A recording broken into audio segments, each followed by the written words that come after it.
everyone, I'm Rebecca Keppel and I'm here for Scrapbook Circle. I'm here with the November 2016 kit, which is called Wonderland, and I just wanted to show you how quick and easy it was for me to make this little window card using elements from the Wonderland kit.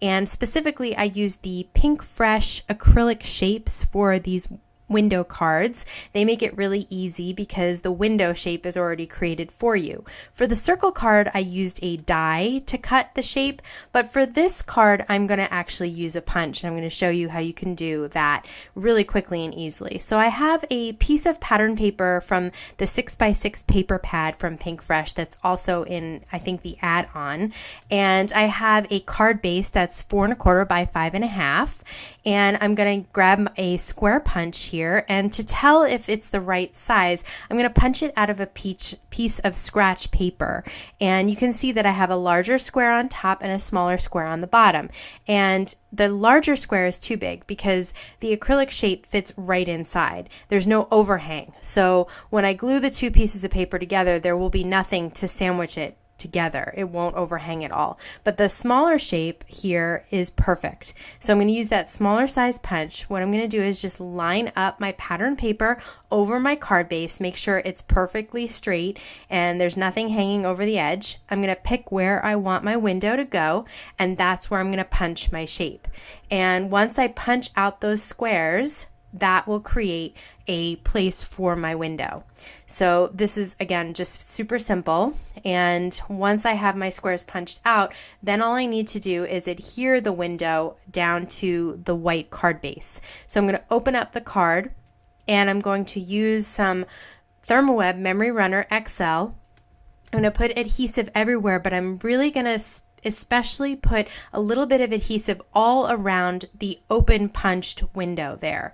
So this is very easy to do with the memory runner because it does sort of turn and twist around corners very simply. So I just want to make sure there's tons of adhesive there so that my window is not going to slide around, and the little parts right around the edge of that punched shape need to get adhesive so that my window, when it overhangs, will stick down to my card base. So that's what I'm doing now. I'm just putting the acrylic shape down onto the card base, and then the way that I'm going to really make sure that's all going to stay is I'm going to use my card panel on top and just sandwich it in between.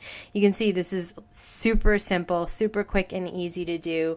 If you don't have a punch or a die, you could cut it with an X-Acto knife or some other, even small scissors, something like that. This is just a really easy way to use the embellishments that are in the kit and create a window card. Next, I took some other pattern paper from the kit and I die cut this little bow with a waffle flower die, and I'm just going to use the same tape runner adhesive on the little flap of the bow to adhere it all closed.